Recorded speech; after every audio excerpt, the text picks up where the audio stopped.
Closed doors, I'm a fool for your love.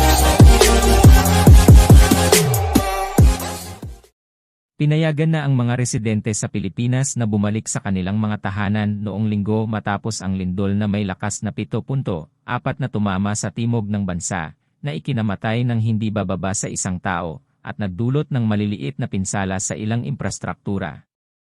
Ang lindol noong Sabado ng gabi ay nagpanginig sa mga bahagi ng Surigao del Sur at Davao Oriental Provinces, na nag-trigger ng coastal evacuations at tsunami alerts sa bansa at sa Japan.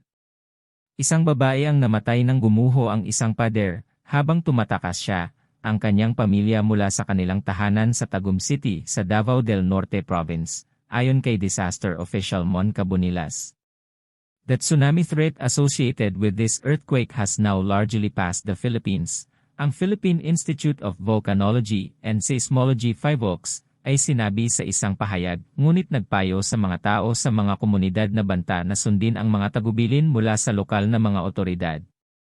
Sa bayan ng Carrascal sa Surigao del Sur, lahat ng mga evacuee ay nakabalik na sa kanilang mga tahanan, ayon kay disaster official Antonio na nagsalita sa radyo ng DWPM. Handa kami kung sakaling kailanganin ulit mag-evacuate.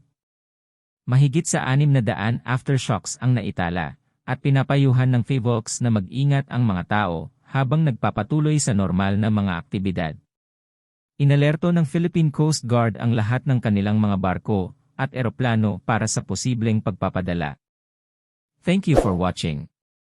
Don't forget to subscribe, share and ring the notification bell. Thanks again.